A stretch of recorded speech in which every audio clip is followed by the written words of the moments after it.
menganggap manfaat dalam buah mengkudu itu bisa menyembuhkan penyakitmu. Lantas kau makan buah mengkudu itu tadi. Tapi kan dokter nggak nyuruh kamu minum buah mengkudu. Berbohongkah dokter atas apa yang dikatakan atas apa yang dikatakan terhadap buah mengkudu? Tidak. Dokter nggak berbohong. Manfaat buah mengkudu itu benar disampaikan dia. Begitu juga hadis dari Nabi Muhammad SAW. Karena apa? Karena pada masa itu belum ada apoteker. Kalau di zaman sekarang, Dinda, apoteker itu sudah banyak. Bahkan pengobatan sudah canggih, seperti di Singapura dan negeri-negeri lainnya. Jangankan di Singapura dan negeri-negeri lainnya, di Indonesia saja sudah banyak dokter-dokter yang bisa menghasilkan ya obat-obatan yang luar biasa. Itu di zaman dulu. Nabi Muhammad SAW menyampaikan kandungan-kandungan yang terkandung dalam kencing unta. Dia tidak mengatakan, jika kau adalah umatku, minumlah kencing unta. Nggak ada. Nggak ada dia berkata begitu. Kamu harus meminum kencing unta ketika kamu melaksanakan haji dan umroh. Nggak ada. Tetapi kalau dibandingkan sama ajaran kalian, itu adalah pembunuhan massal. Pernah terjadi di Afrika. Berdasarkan Markus 16 nomor 18, tanda ini menyertai orang-orang yang percaya. Mereka akan memegang ular berbisa, minum racun maut, tidak akan binasa. Metong orang, Dinda, metong. Jelas ada perintahnya. Berdasarkan Markus 16 nomor 18, kalian umat Kristen jangan cerita dulu mengaku percaya kepada Yesus kalau kalian belum mencoba atau menguji minum racun maut atau megang ular berbisa. Dan seandainya pun ada manusia minum kencing unta, ya dipastikan dia tidak akan meninggoy. Tapi kalau kamu pegang ular berbisa dan minum racun maut, Pak, dipastikan kau akan meninggoy, Dinda, meninggoy. Berarti orang yang menulis kitab Markus ini tadi menginginkan kebinasaan atas umat manusia. Benar nggak? Saya tanya, kalau manusia megang ular berbisa dan minum racun maut, meninggoy nggak, Adik Delon? Meninggoy nggak? Adinda Delon, meninggoy nggak orang kalau megang ular berbisa dan minum racun maut? Meninggoy nggak? Meninggoy nggak? Kalau meminum dengan sadar, antara dua, Bang. Kalau nggak sakratul maut, ya meninggoy. Kalau minum dengan sadar, kalau minum nggak sadar nggak meninggoy. Kalau minum nggak sadar, ya pasti juga akan menuju kedamaian kekal, Bang. Meninggoy juga kan? Berarti apa tujuan kitab Markus 16-18 itu tadi? Selain dari kebinasaan atas manusia, kan? Pernah nggak terjadi? Pernah. Ratusan ribu warga Afrika meninggal dunia.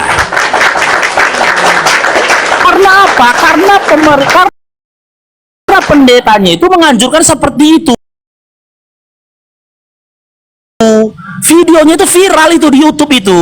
Mereka minum racun maut, meninggoy semua. Ternyata itu cara dari penjajah untuk mengambil tanah warga asli Afrika pada masa itu. Bang Farouk, Begitu juga yang terjadi pada warga penduduk Amerika Latin. Mereka dibinasakan dengan itu. Dengan cara apa? Dibawa ajaran itu tadi ke situ, ya, ajaran oten ini dibawa ke situ, dipaparkan ayat itu, diyakinkan mereka bahwa mereka yakin terhadap itu, dikasih mereka racun maut, meninggoy semua, dikuasailah tanahnya setelah itu.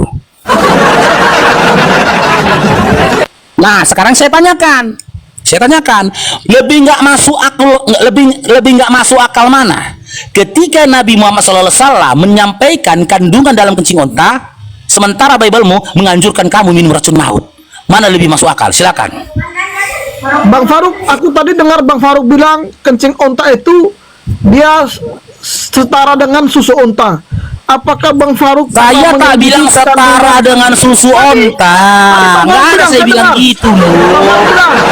Itu manfaatnya sama dengan kencing unta dan susu unta. Tidak, saya bilang Nabi Muhammad, dengar Dinda, Nabi Muhammad SAW menyampaikan Ya ini dengar, Nabi Muhammad SAW menyampaikan kandungan dalam kencing unta ya dengan kandungan yang ada dalam susu unta. Sama. Dia memaparkan itu tidak sama, aku katakan. Tadi abang bilang sama, setara tadi saya dengar. Coba abang Dari bilang mana lagi susu dan kapan? kencing sama? Yang enggak aja kamu.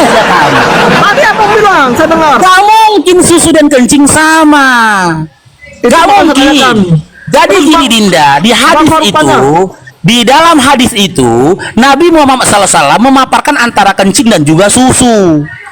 Antara kencing dan juga susu. Jadi Nabi Muhammad SAW yang memaparkan manfaat atau kandungan dalam kencing unta ini, ya sebelum itu dia memaparkan tentang manfaat dari susu unta. Tadi Bang Begitu. bilang ini, apa benar mereka itu orang Islam yang minum kencing unta? Ini Bang, Iya. tunjukkan videonya. Apa jaminannya? Ini, Bang. saja akan tetapi Ini, Bang, insya Allah taur. digabungkan dengan umroh nih. dari pipisnya. Contohnya seperti ini seontanya seperti ini. Nah, Satu tetes. Iya, apa jaminannya? Tinggal kamu katakan saja apa Nah, jaminannya dari video itu kalau jaminannya, mereka itu Bang. Islam. Apa jaminannya? sebentar. Iya, jaminannya apa? Bahwasanya mereka itu Islam dari video itu tadi apa? Tapi bukan dari kencing onta tinggi. Nggak jelas video, boleh Dinda. Musik. Itu Bang, jadi dari Ustadz Abdul Somad sama Ustadz apa tadi bilang boleh. Loh, dengar dulu. Ustadz Abdul Somad cuma bilang kencing onta. Loh, oke Bang ya, abang lihat ini ya. Tidak ada perkataan Abdul Somad mengatakan minumlah kencing onta. Yang Nah, Bang, ini, Bang. Sesontanya bisa langsung kalau Rungkat loh video itu. Udah boleh kali.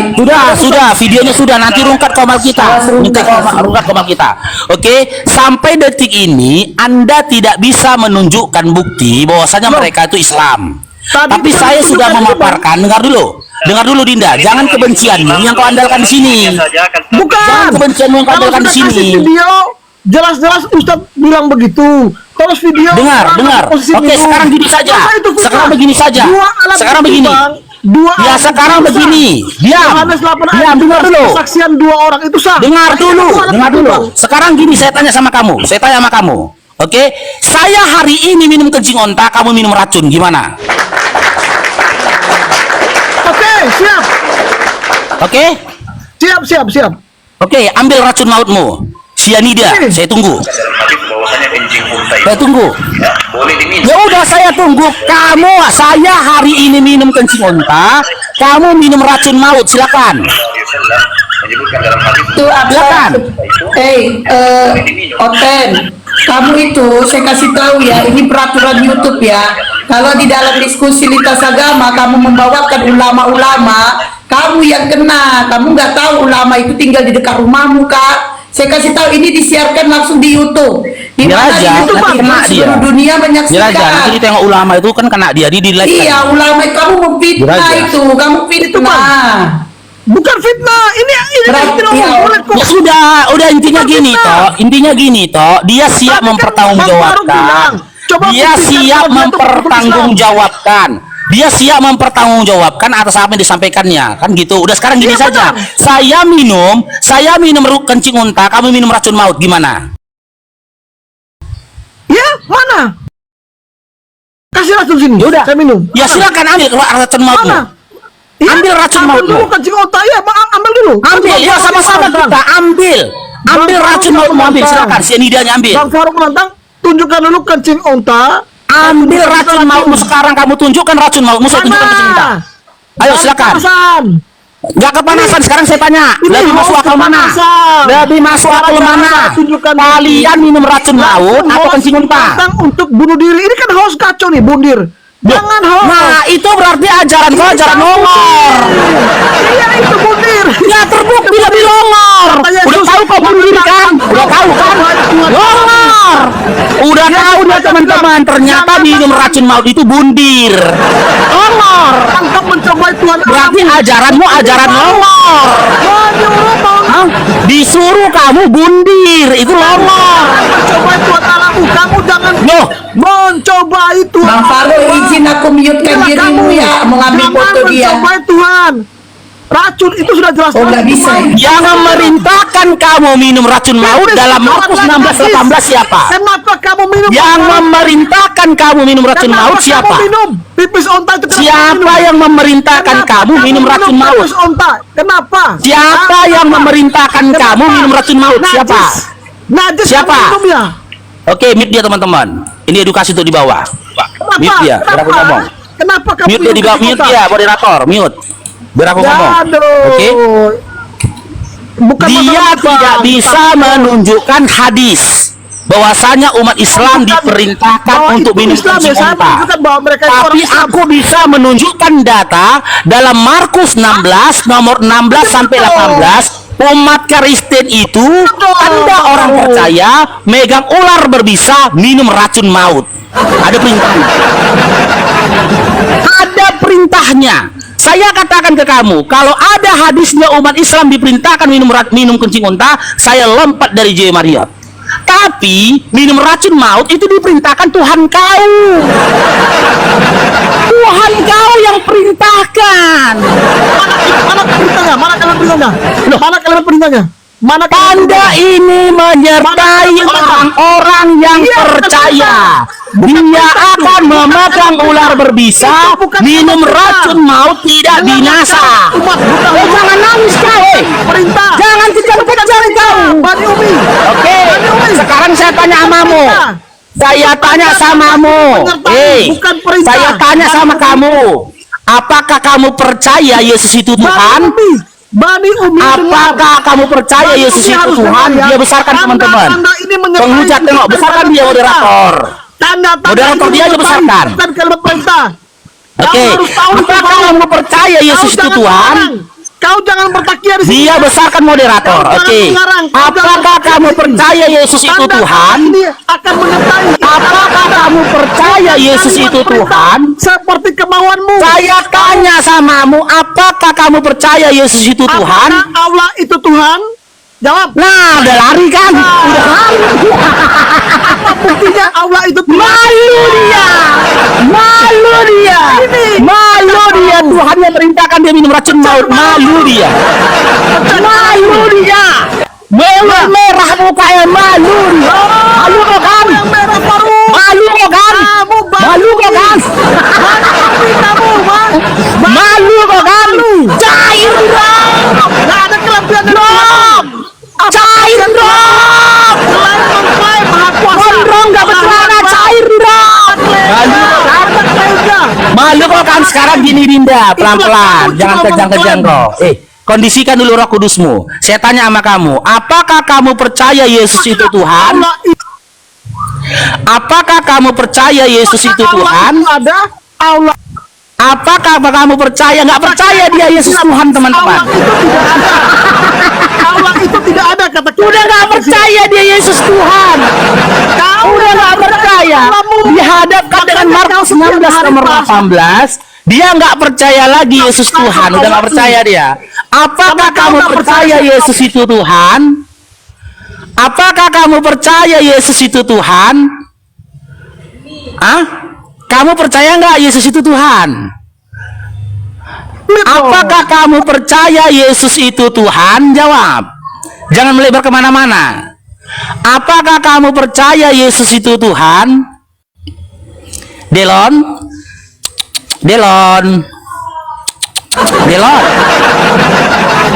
Apakah kamu percaya Yesus itu Tuhan? Jika kamu percaya Yesus Tuhan, minum dong racun maut. Karena kata Yesus, Anda ini menyertai orang-orang percaya. Apa? Faruk, Bani Saya Umi, tanya. Bani Buturu. Kerasukan dia. Nggak ada kalimat perintah di situ. Umi.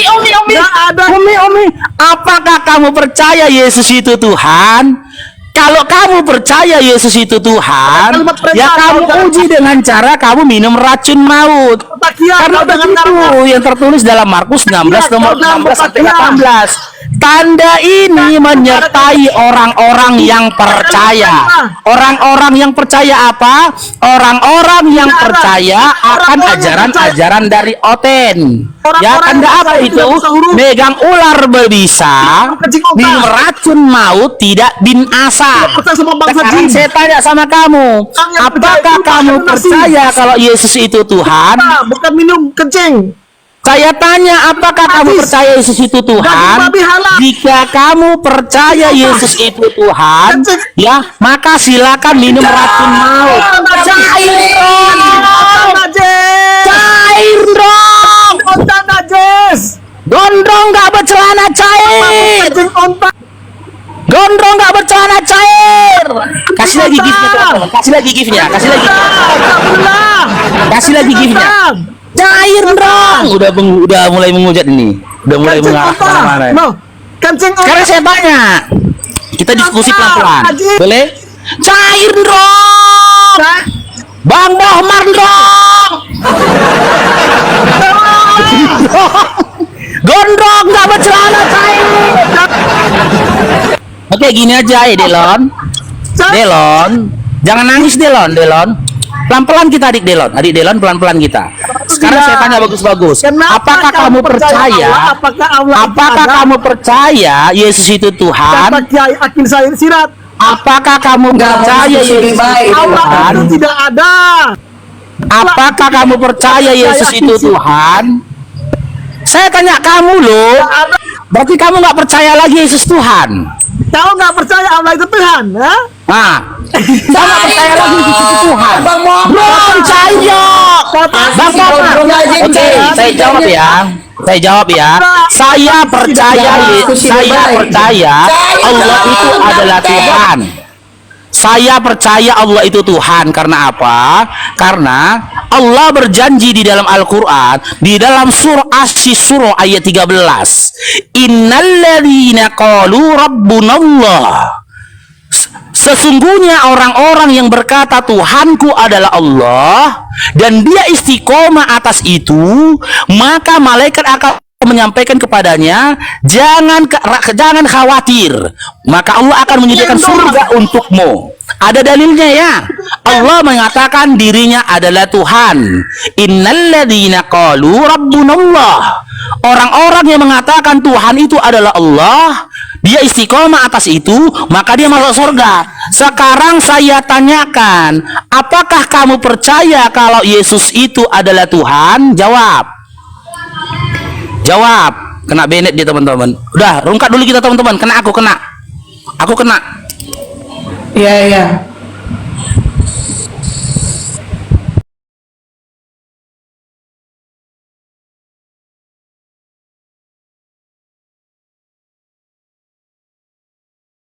Akal gitu. Sementara yang iman yang dimaksud dalam Islam, ketika dia keluar berarti dia meragukan keimanan dia, karena iman dalam Islam itu tidak merusak akal. Tapi kalau dia keluar berarti dia merusak sendiri akalnya. Nah, bukan berarti nanti ibu mau bilang, ya Kristen juga begitu, orang yang pindah dari Kristen karena imannya lemah. Bukan gitu Bu Dani. Iman dalam Kristen itu tidak sejalan dengan akal sehat, sehingga pindahnya mereka bukan karena iman mereka yang lemah, tapi akal mereka sudah menerima yang benar itu ini. Gitu. Gini ya, kenapa orang selalu jatuh? Contoh, Kristen dia, akhirnya pergi dia ke Islam dia, pergi dia ke Kristen. Itu enggak tetap pendiriannya, dia tidak sepenuhnya bertekun di dalam iman itu. Nah itu dia. Orang nggak jelas itu Bu. Orang nggak jelas itu. Iya, nggak jelas dia. Coba contoh kayak Bu Darni. Umurku sudah 51 tahun, ya. Kan sampai Tapi hari masih ini cantik. Tapi masih cantik. Tapi masih baheno kok Bu. Masih Iya, baheno. maksudku kan, tapi kan ibu kuat, walaupun sekelas Bang Juma aja sudah capek memberikan Injil kepada aku. Tapi kan aku masih tetap kuat di dalam Yesusku. Berarti kan sampai hari ini aku masih bertekun, masih Ada dikatakan dalam Al-Quran itu sumumbu munum famlayarjiun itu Bu. Ya udah RR. Assalamualaikum warahmatullahi wabarakatuh. Lanjutkan Bang. Jadi sama juga teman-teman Muslim juga begitu.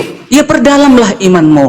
Jadi kalau ada pun kita begini berdiskusi, ya harus perkuatkan dirimu, bentengi dirimu sendiri. Jangan kita kalau sudah ada orang keluar dari kekristenan, keluar dari keislaman, kita sibuk. Enggak, itu karena dia tak belajar. Ya enggak, kawan-kawan? Coba kayak Abu Hadid, kan sudah kuat dia di dalam imannya. Kan enggak mungkin bisa kau lagi kurayu, menjatuhkan, menarik menjadi Kristen. Saya tidak menjamin, Bu Darni. Saya tidak menjamin. Saya bilang saya tidak pernah bisa menjamin bahwa di akhir kehidupan saya itu akan seperti itu. Tapi saya senantiasa berharap, berdoa. Saya nggak bisa menjamin. Orang yang pintar dalam Islam juga tergelincir. Iya. Tidak berarti karena dia pintar dia tidak tergelincir. Oh, ada orang yang lebih pintar dari saya, bahkan lebih daripada ustadz-ustadz satu Indonesia ini. Kalau bisa perlu saya katakan ustadz-ustadz satu Arabia, satu Madinah, dia lebih pintar. Kenapa dia bisa tergelincir? Karena tadi dengan kepintaran itu dia tidak memanfaatkan sesuatu yang benar. Karena kebenaran itu absolut milik Tuhan, bukan kebenaran yang relatif. Bu Darmi bilang benar, saya bilang salah. Saya bilang benar, Bu Darmi bilang salah. Itu kan relatif kan? Nah, jadi jaminan kita itu ya tidak ada untuk mati dalam keadaan apa. Kita nggak tahu. Coba tanya saudara-saudara Muslim saya. Ada nggak mereka bisa menjamin diri mereka bahwa mereka meninggal dalam keadaan beriman? Ada nggak? Coba tanya. Ustadz RR, Anda ada jaminan bahwa Anda meninggal dalam keadaan Islam? Tidak, tapi kita tidak ada. berharap, ya. Kita berharap, kita senantiasa berdoa. Kalau bisa ya Allah matikan saya dalam keadaan agama di atas agama ini. Tapi kalau Ibu Darni bisa menentukan bahwa Ibu akan meninggal dalam keadaan Kristen, itu beda kan kita? Sekarang jamin, aku memang masih tetap masih. Ya, sekarang Ibu ngomong masih hidup. Ya, saya pun sama. Kalau pakai begitu, contoh, saya pun sama. mati aku besok-besok, kan aku tahu kayak gini lah. Saban hari di depanku, saban hari Makasih, di Katina. depanku. Gak mungkin aku bisa jatuh lagi. Boleh Gitu. saya masuk Walaupun nanti sedikit? kalah aku gitu. Oke, Itu aja. Bu Darmi. Tapi kita sewot, ya kan? Oke. Bu Darmi, jadi manusia itu ya tidak mengetahui tentang masa depan. Ada orang berkata, saya berbayat bahwa saya tidak akan pernah keluar dari Islam. Saya tidak pernah keluar dari Kristen. Ini adalah orang-orang yang sombong. Bagaimana bisa dia berbayat sementara dia tidak tahu tentang masa depan? Apa yang terjadi? Ada 3 hal yang kemudian tidak bisa manusia berpuasa. Pertama adalah ajal. Yang kedua, rezeki. Yang ketiga, tentang kehidupan. Tidak bisa manusia menakarnya, Bu Darmi. Ya. Tetapi manusia cuma bisa berharap, atau istilah dalam bahasa Inggrisnya hope, bahwa kita berharap semoga Allah menetapkan kita mati dalam keadaan Islam. Atau Bu Darmi berkata, semoga aku mati tetap dalam keadaan Kristen. Tetapi kalau dikatakan pasti saya meninggal dalam keadaan Kristen, ini adalah orang-orang yang sombong. Seakan-akan mereka lebih tahu tentang masa depan daripada Tuhan itu sendiri. Bahkan Yesus yang Ibu Darmi sembah tidak tahu tentang masa depan. Contoh, saya bilang apa? Di dalam Bible dikatakan dia tidak tahu kapan pohon ara berbuah. Ketika dia lapar, kemudian dia datangi pohon ara. Ternyata pohon ara itu tidak berbuah dan dia kutuk pohon ara itu. Bagaimana Tuhan tidak tahu tentang masa depan, tentang pohon ara berbuah atau tidak? Ini dia. Jadi kalau kita bicara itu, maka sesuai dengan standarisasi kita sebagai makhluk. Makhluk itu mengerjakan apa yang ada sekarang. Tentang masa depan, mari kita berdoa. Berdoa itu kan adalah kalimah-kalimah yang kita sampaikan, pengharapan-pengharapan yang kita sampaikan kepada Allah atau kepada Tuhan. Ini dia. Itu titik poinnya, saudari. Tidak bisa ujuk-ujuk mengatakan saya pasti. Tak ada satupun yang bisa ya yang memastikan tentang kehidupan di masa depan. Sekian, silakan. Jangankan masa depan terlalu jauh, 1 detik aja nggak bisa. Kita nggak tahu 1 detik ke depan apa yang terjadi, kita nggak tahu.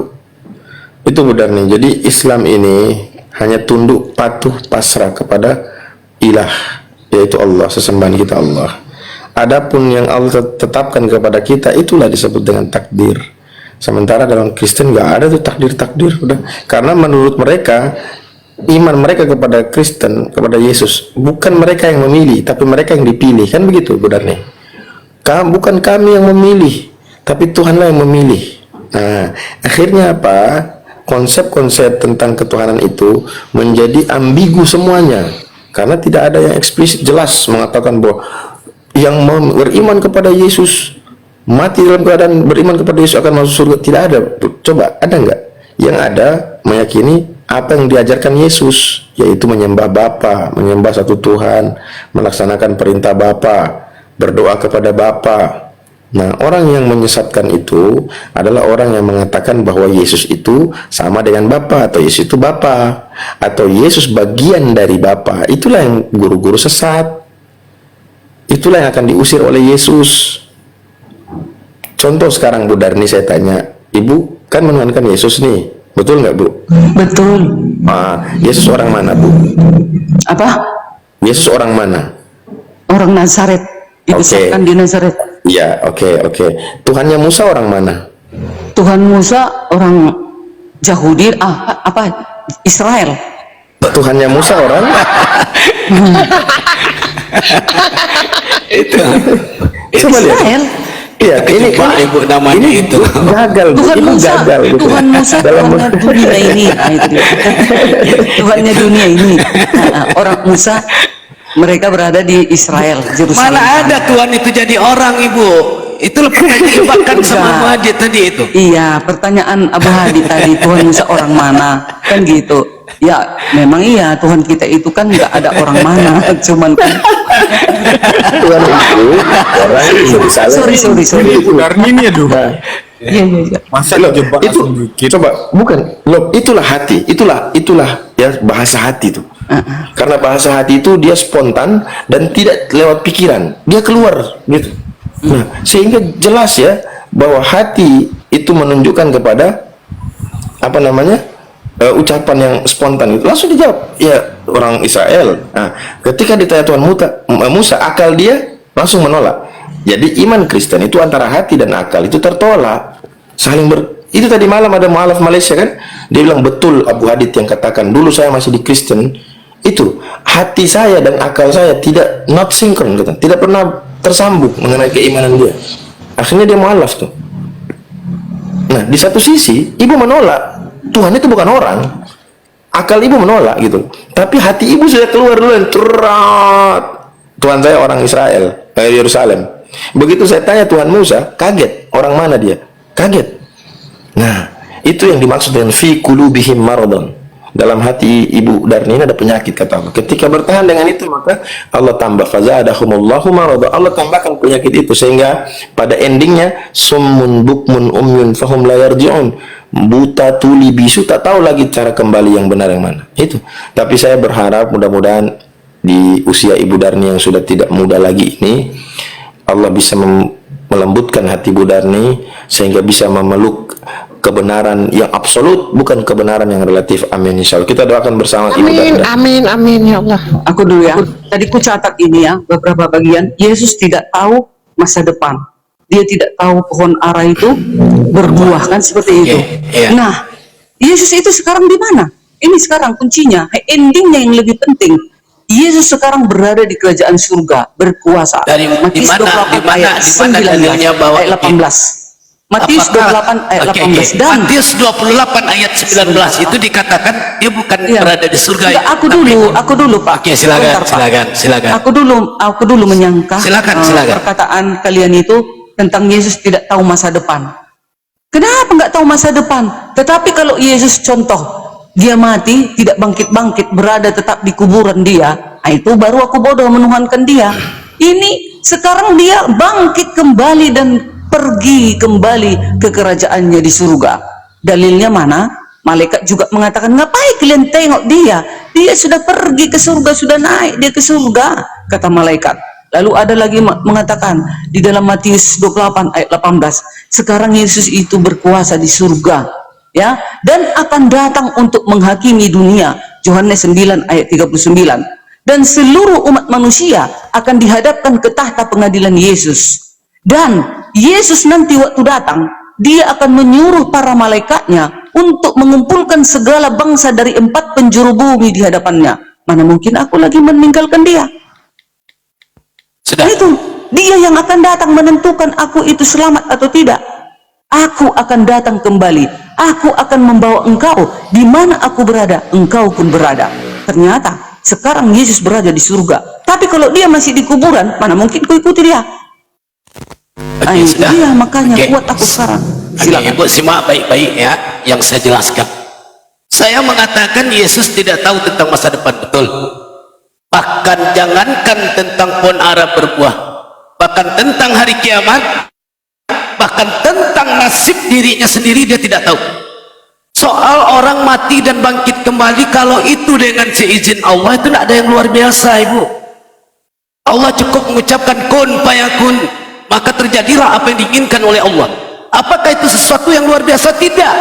Tidakkah engkau melihat kepada umat-umat terdahulu, kepada nabi-nabi terdahulu, bagaimana kemudian Yeskiel bisa membangkitkan ribuan orang mati, tetapi orang tidak menuankan Yeskiel. Bagaimana Adam diciptakan tanpa ayah dan ibu, tetapi orang tidak menuankan Adam. Ibu berkata Yesus ada di surga. Ini adalah kekeliruan dalam membaca Bible. Uranon di dalam bahasa Greek atau Yunani itu artinya adalah langit, bukan surga. Makanya ini sesuai dengan kesaksian Stefanus di dalam Bible. Stefanus berkata apa di dalam Bible? Dengan dipenuhi Roh Kudus aku melihat langit terbelah dan Yesus berdiri di sebelah kanan Bapa. Ini kesaksian Stefanus. Ada saksi yang melihat Yesus naik ke langit dan kemudian berdiri di sebelah kanan Bapa. Tiba-tiba kemudian ada pernyataan yang berbeda. Uranon yang katanya langit dirubah menjadi surga. Maka kemudian untuk mengetahui siapa sosok Yesus, Ibu baca Bible dengan benar. Apa dikatakan? Kenalilah Tuhanmu dengan akal dan budi. Gunakan akal dan budi sehingga engkau tahu bahwa menuankan anak manusia itu hukumnya adalah haram. Ini yang pantas diketahui. Maka di dalam Islam dikatakan qul huwallahu ahad, Allahus samad, lam yalid wa lam yulad wa lam yakul lahu kufuwan ahad. Sesungguhnya Allah tidak beranak dan tidak pula diperanakkan. Tidak ada kata-kata Father is God, Son is God, Holy Spirit is God. Ini adalah konsep platonik yang digagas pada abad keempat. Siapa? Oleh siapa? Oleh Philo, murid dari Plato. Mengatakan pertama adalah logos bersama-sama berasal dari Allah. Kemudian disadur oleh orang Kristen dikatakan bahwa firman itu adalah Allah. Yohanes 1:14, firman yang katanya Allah menjadi daging atau menjadi manusia. Ini menghina Tuhan sendiri. Tuhan memiliki sifat-sifat maha sempurna, maha suci. Apakah mungkin Tuhan yang maha suci masuk ke dalam rahim yang penuh dengan kotoran dan najis? Tidak mungkin, Ibu.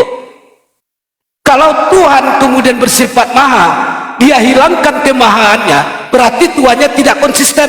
Tuhan yang tidak konsisten tidak perlu disembah, karena memberikan contoh yang buruk kepada makhluk ciptaannya, yaitu manusia. Bagaimana kita menyembah Tuhan yang inkonsisten? Makanya Ibu masuk ke dalam Islam, dikatakan di dalam Islam bahwa Tuhan kami konsisten. Ketika dia berkata maha suci, maka kemudian untuk menyembahnya pun kami harus bersuci, berwudu.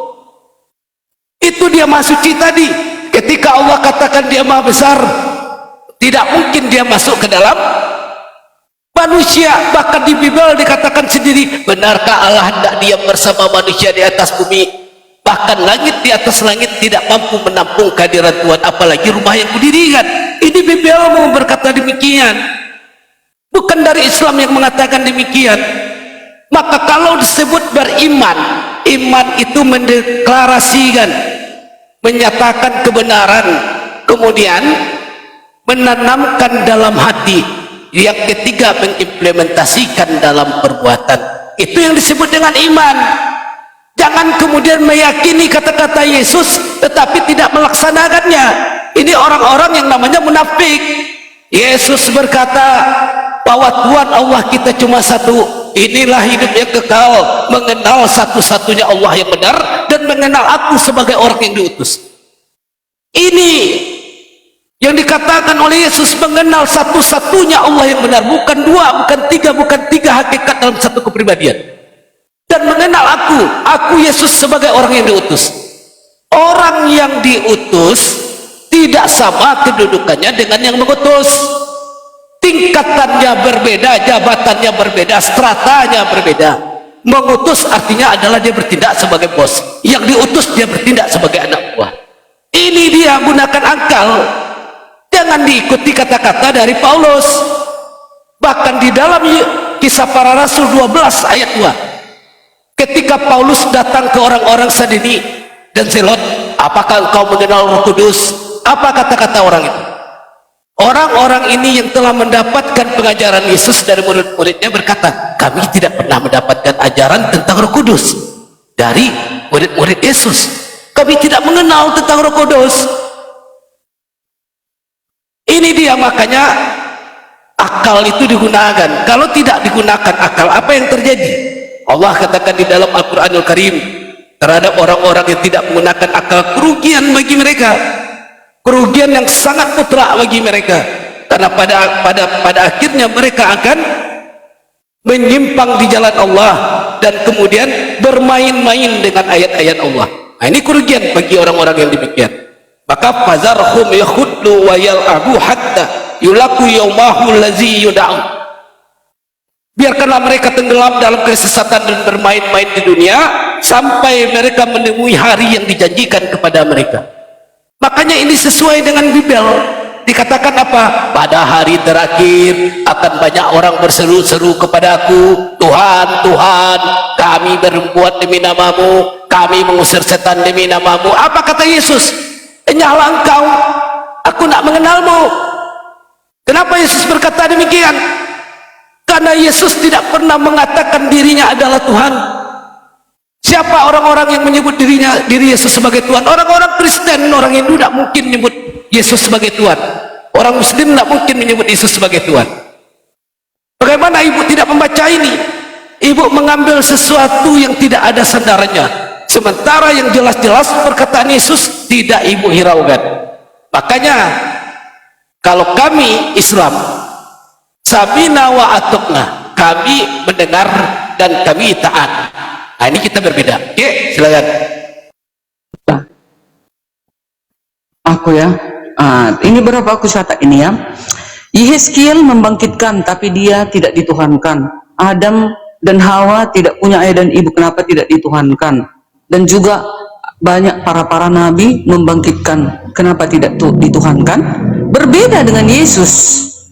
Kalau para nabi ini sewaktu ada di muka bumi ini mereka pernah membangkitkan, tetapi tidak ada pernah tercatat di dalam kitab suci bahwasanya para nabi ini kelak di akhir zaman akan membangkitkan, dan semua manusia akan dihadapkan ke tahta pengadilan para nabi ini.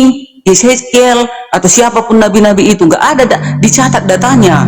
Tidak ada datanya bahwasanya para nabi itu akan menyuruh para malaikatnya untuk mengumpulkan dari seluruh bangsa dari 4 penjuru bumi ke hadapan Yesus. Nggak ada ayat dicatat bahwasanya kelak di akhir zaman semua manusia akan dihadapkan ke tahta pengadilan Yesus. 2 Korintus 5 ayat 10.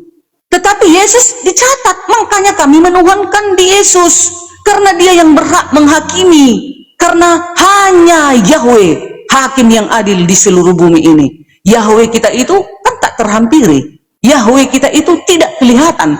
Jika kita melihat Yahweh maka kita binasa. Maka Yahweh itu mengutus, menyatakan dirinya melalui Yesus putranya. Ya, diberikan kekuasaan penuh kepada yang kelihatan itu. Itulah dirinya, yaitu Yesus. Makanya kelak di akhir zaman siapa yang datang? Dan juga aku pernah membaca juga di dalam buku kalian di dalam Quran, apa itu ya, kiamat ya, bahwasanya kalian juga nanti akan melihat Tuhan kalian itu. Kalau kami jelas di dalam kekristenan, kami sudah melihat Tuhan kami pernah datang ke bumi ini, datang sebagai manusia. Ya, itulah Yesus. Nanti juga di hari kiamat, dia yang menentukan menghakimi dunia pun dia. Ada dalilnya. Yohanes 9 ayat 39. Aku akan datang ke dunia untuk menghakimi. Mana mungkin aku ragu lagi dengan dia? Gak mungkin aku mengikuti Yesus kalau dia tidak bangkit-bangkit. Kalau masih di dalam kubur Yesus, takkan mau aku menuhankan dia. Ya, ini sudah jelas-jelas. Sekarang dia berada di surga. Walaupun kalian bilang tidak di surga, itu kan iman kalian. Kalau kami seluruh Kristen pun mengatakan yang kami baca di dalam Alkitab ini, bahwasanya Yesus sekarang berada di surga. Ini lagi tadi, tidak ada Tuhan diperanakkan.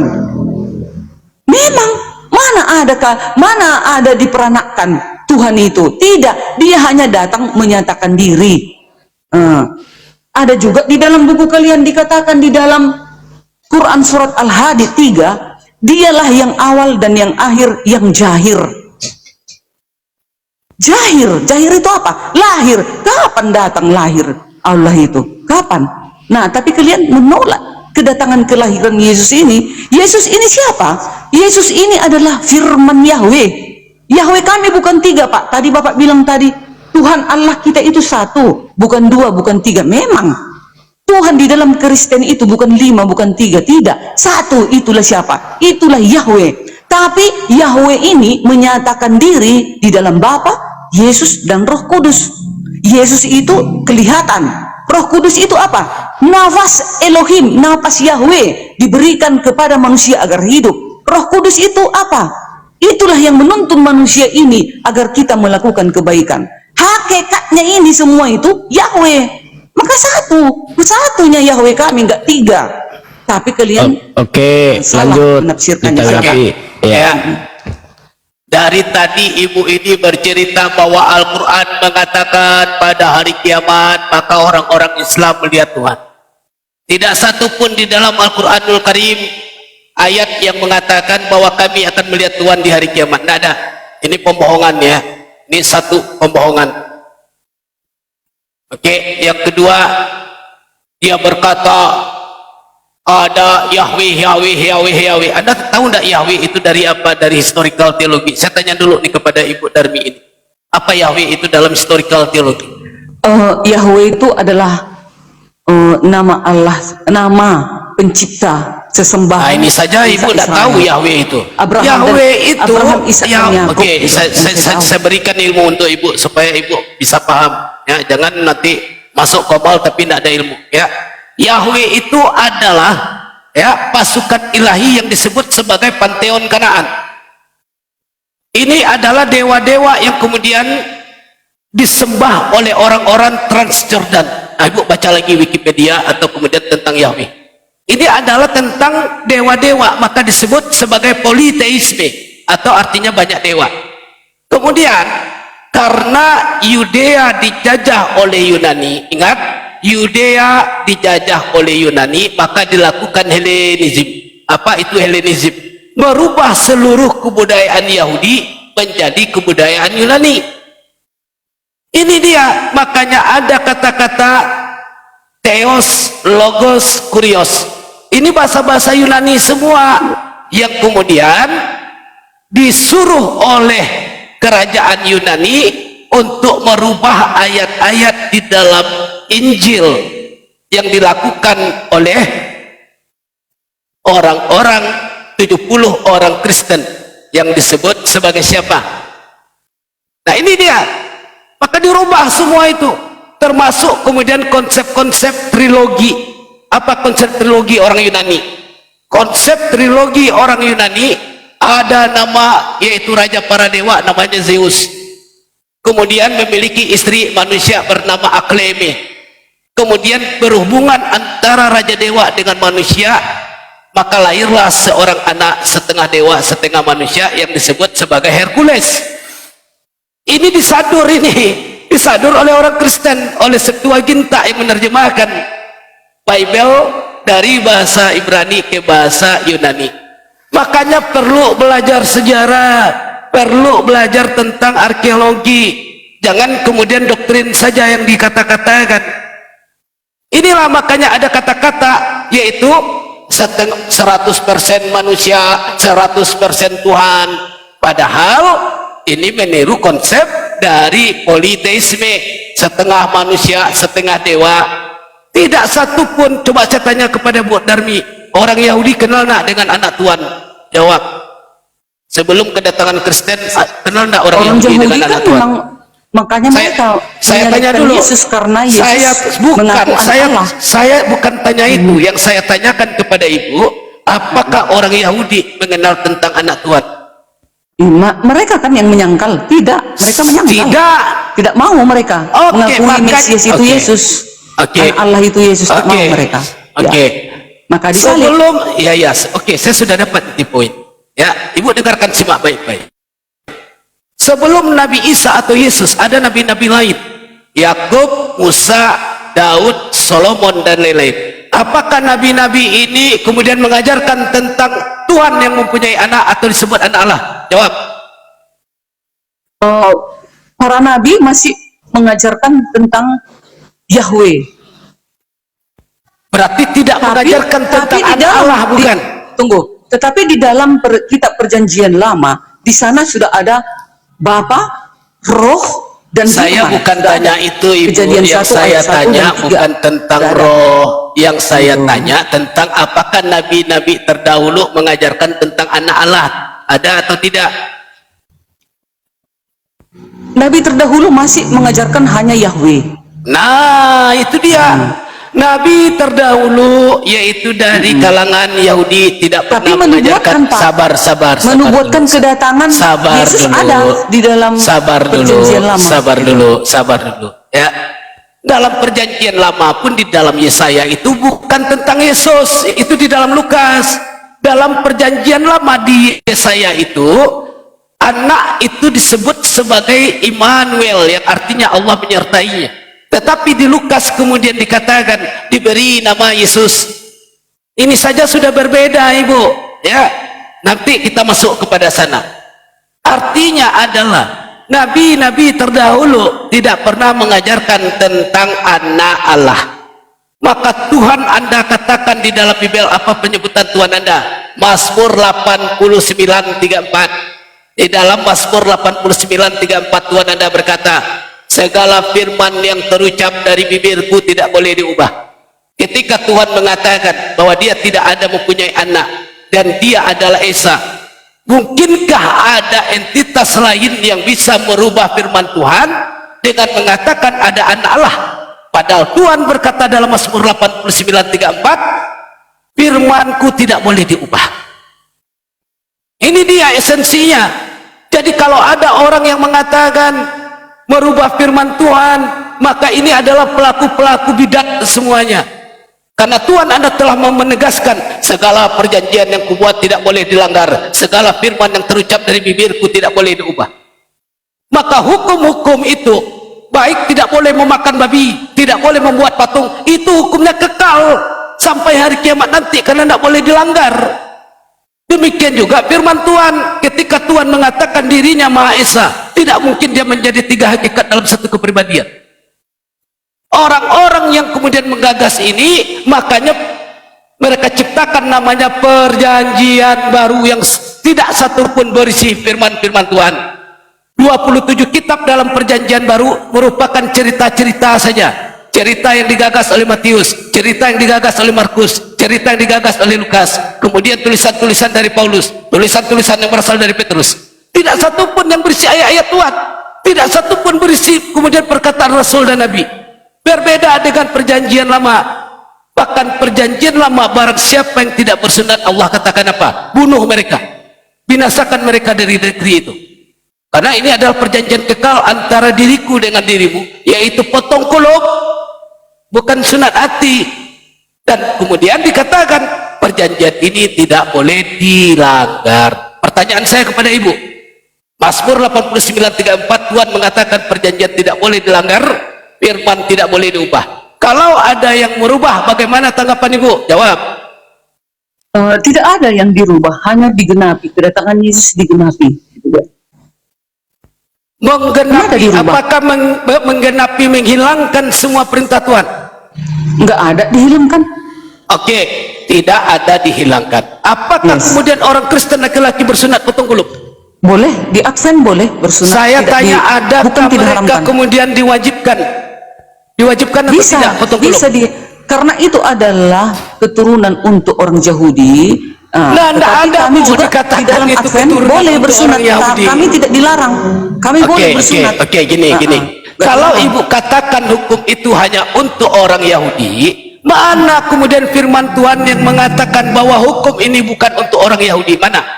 Makanya dikatakan Paulus Mana saya didatangkan tanya kepada firmannya orang mana? yang tidak bersunat. Saya tanyakan Nah, dalilnya kan gitu. mana di Yesus dalam memerintahkan Yesus Aduh, memerintahkan kocak. Paulus kepada orang yang tidak bersunat. Bu, dengarkan baik-baik. Gimana sih? Dengarkan baik-baik.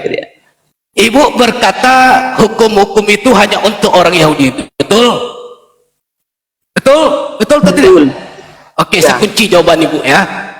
Mana kemudian firman Bukan. Tuhan? Hukum-hukum itu Nah, untuk inilah. dunia. Hukum-hukum bukan untuk orang Yahudi Tadi saja. untuk orang Yahudi Awalnya, tadi, sekarang untuk dunia. Yang mana yang benar?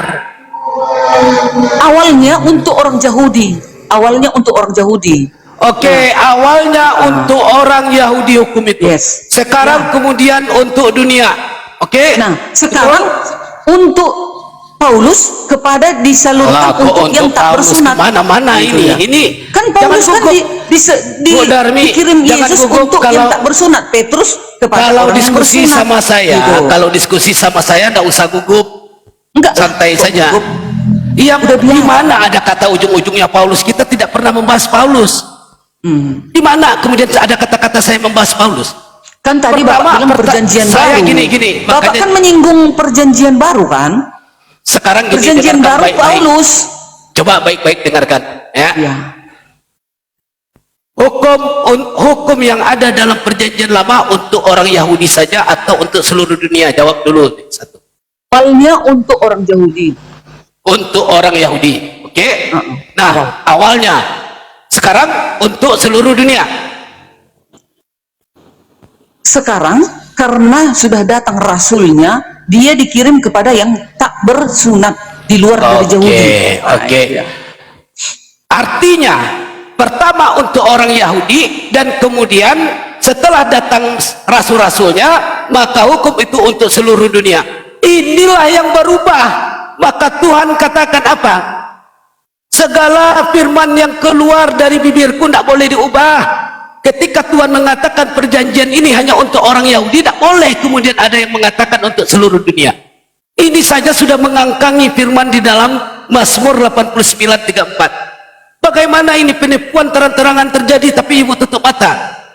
Coba Mazmur 89:34 seperti yang saya katakan tadi, firman Tuhan tidak boleh dirubah. Ketika Tuhan mengatakan hukum itu untuk Bani Yahudi, maka kemudian tidak boleh dibawa keluar.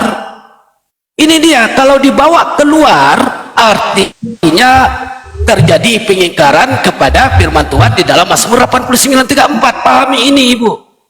Paham tidak? Aku dulu ngomong kalau enggak ya. Ya silakan. Nah, awalnya hukum itu kan untuk bangsa Yahudi.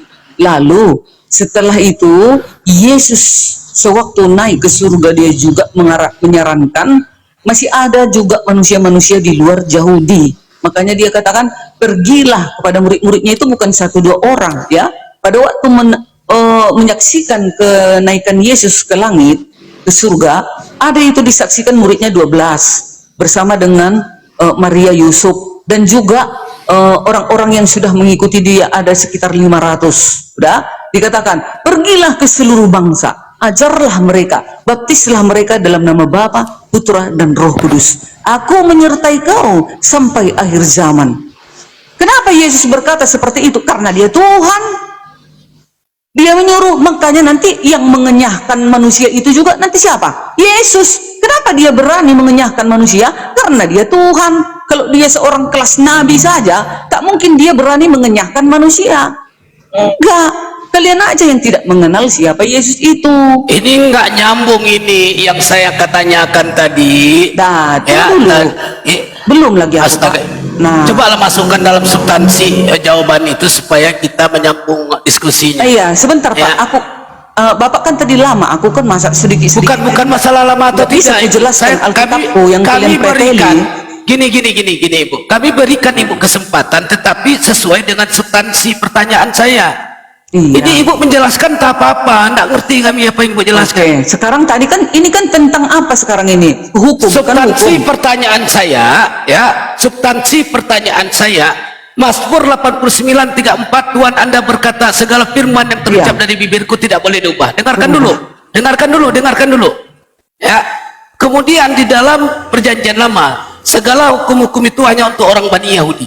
Kemudian Ibu tadi berkata setelah kedatangan Paulus Paulus, maka kemudian dia diberi tugas bahwa hukum-hukum itu untuk seluruh dunia. Ada dua hal yang kemudian menjadi tolak belakang. Sementara Tuhan Anda mengatakan firman-Nya tidak boleh diubah. Ketika Tuhan Anda berkata bahwa hukum ini untuk hanya Yahudi saja, maka tidak boleh diubah. Bagaimana kemudian Paulus mempunyai kapasitas untuk merubah firman Tuhan tadi di dalam Mazmur 89:34? Ayo, itu yang ibu jawab, jangan yang lain. Oke, mulai ya. Perjanjian lama tadi kan hukum itu untuk Yahudi, ya kan?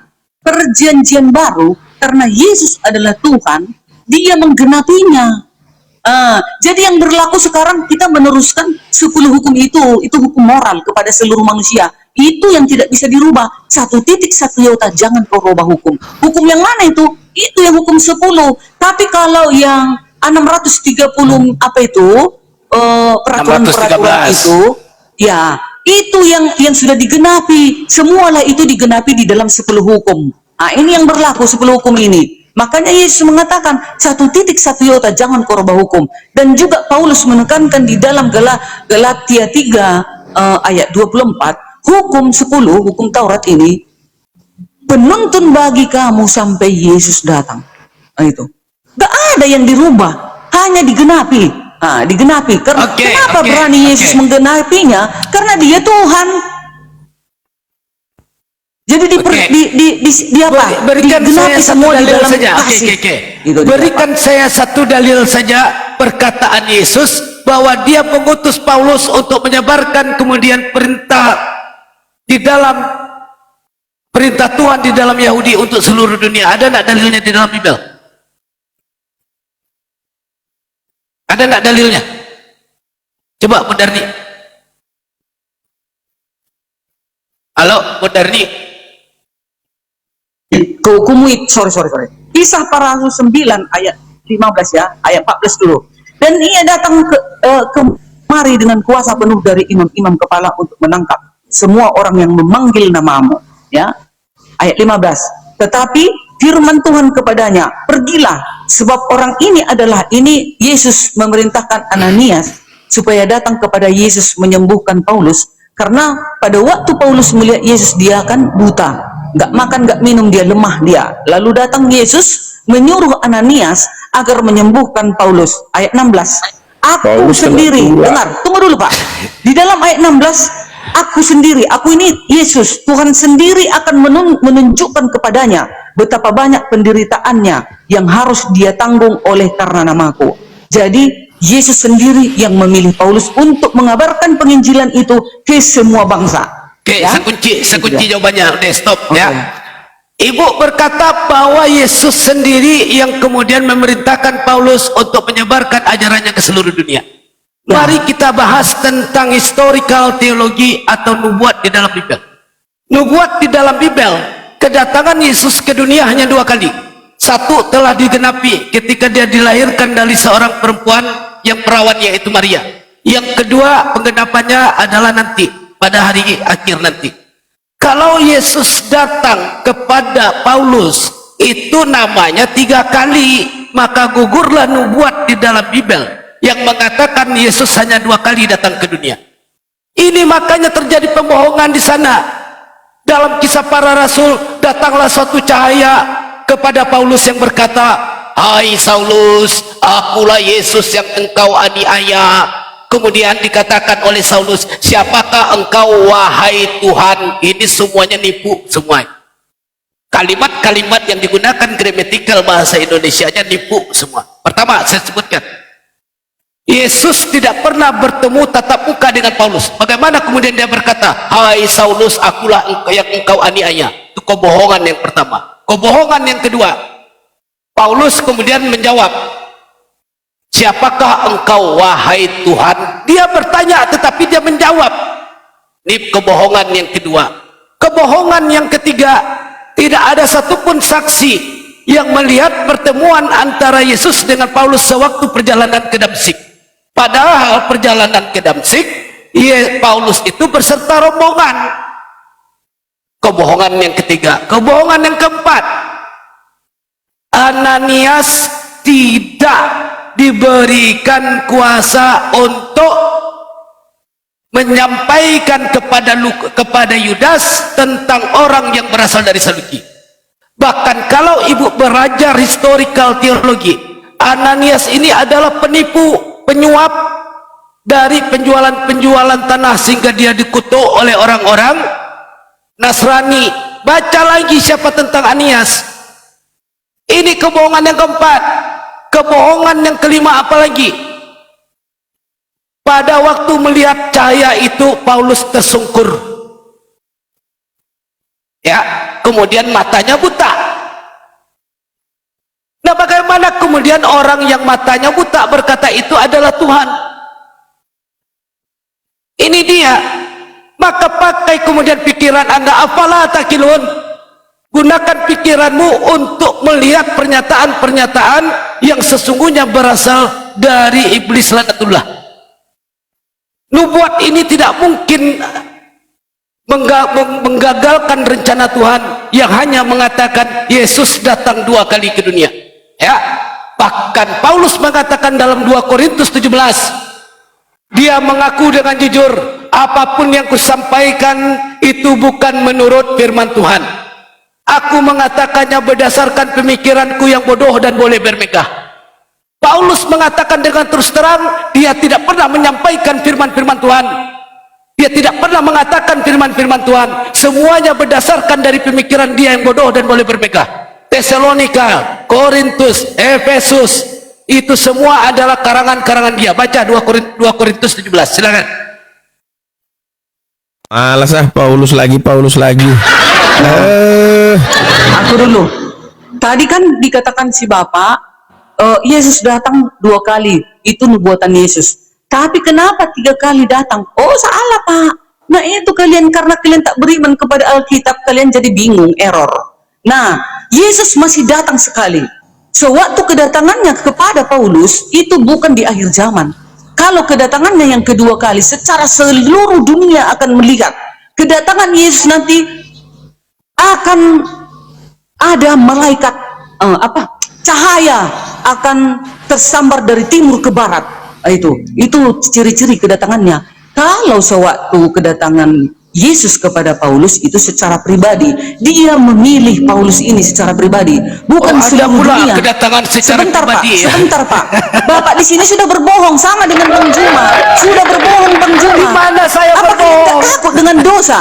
Sekarang Dimana kita saya ini Alkitab berbohong? kami saja belum pernah. Tunggu dulu, aku dulu Pak. Bapak tadi Ya, lama silakan. aku potong-potong. Ibu jangan framing sama saya dengan Pak. mengatakan saya Jangan berbohong. framing Alkitab kami. Aku menerangkan. Tadi kan Bapak bilang dusta, berarti gagal nubuatan Yesus datang 2 kali. Sementara kedatangannya sudah sama si Paulus udah jadi 3 kali. Salah. Kedatangan kepada Paulus belum seluruh dunia. Kalau kedatangan kedua, nanti kedatangan kedua kali, itu kedatangan di akhir zaman. Seluruh mata akan memandang. Ini kan hanya Paulus beserta dengan orang-orang di situ. Betul, Bu Ada yang Darmi. mendengar, Ya. ada yang melihat cahaya. Betul, Bu Darmi. Pak. Yesus, benar. Yesus itu bukan datang berapa kali tadi? Yesus kan nubuatannya datang nanti 2 kali. Nah, untuk faktanya nyatanya Yesus waktu baru datang ke Paulus itu memilih Paulus secara pribadi. Itu bukan Yesus. Agar Paulus bertobat gitu. ya itu bukan Yesus. Yesus tapi secara pribadi kepada dirinya. Kepada Datang saya nggak juga dia? bisa datang. Datang Tapi nggak belum dia? kedatangan kedua kali itu belum. Oh, Nah, itu bukan yang kita dimaksud ngerti. kedatangan yang kedua kali, itu bukan yang dimaksud. Bukan. Nanti bukan. ayatnya di ayat 27. Ayo kita lihat. Baca sebentar biar ku ajari kalian. Supaya kalian jangan salah loh. Baik. Matius Nanti berapa Ibu, itu? saya titip Yohanes 20:17 ya. Iya nanti ya. Tolong dijelaskan juga ya. Matius berapa itu? Kedatangannya itu. Udah lupa aku. Nanti di situ dikatakan seluruh umat manusia akan melihat. Ya. Kedatangannya pun nanti mengerikan. Berjatuhanlah bintanglah, apalah, hancurlah bumi. Bagaimana orang bisa melihat sementara gempa begitu? Orang lari lah, Bu. Gak mungkin orang mau lihat, lari. Nah itulah. Sekarang kan sudah mulai sudah mulai gempa di mana-mana, Itu sudah meteor mulai apa Tuhan, kejahatan Bu? di mana-mana. Ini sudah mendekat kedatangan Yesus loh, ya. Sekarang kalian tahu, sekarang ginjal orang pun sekarang sudah tak berharga. Sudah berani jangan orang masuk, mengambil jangan keluar ginjal dari orang. substansi. Oke, jangan Jangan ke ginjal dulu, Ibu. Itu Jangan yang ke ginjal mendekati dulu. kedatangan Yesus Sabar dulu, karena sabar di dulu, akhir sabar. zaman manusia Sebenarnya mempunyai kesadaran. Yesus itu sering datang loh, Bu, ke Lugan tak berapa kali seminggu itu. Oh, itu secara pribadi kan Yesus itu kan ya dia Sama kan Pak menyayangi Denny manusia juga. ciptaannya. Kepada Ibu Yuni pernah datang dipegang bahunya. Itu Saya pun pernah. Saya berikan satu dalil di dalam Alkitab, simak baik-baik. Matius 23, 24 dan 26. Dikatakan, jika ada orang yang mengaku aku Mesias, aku yang menerima firman Tuhan, percayalah itu adalah berita-berita bohong. Ini kemudian perkataan dari Yesus. Ada yang mengaku sebagai Nabi yang datang adalah Yesus. Ada yang mengaku datang sebagai Mesias. Ada yang mengaku menerima firman Tuhan. Yesus katakan ini semua adalah bohong, penipu semuanya. Baca Matius 23, 24 dan 26. Ya. Kalau ada kemudian yang mengaku dia bertemu dengan Yesus, dia mengaku sebagai Mesias, sesungguhnya itu adalah iblis. Oke, saya sudahi karena ini banyak teman-teman saya yang ingin diskusi. Wabillahi taufiq wal hidayah. Wassalamualaikum warahmatullahi wabarakatuh. Lanjut.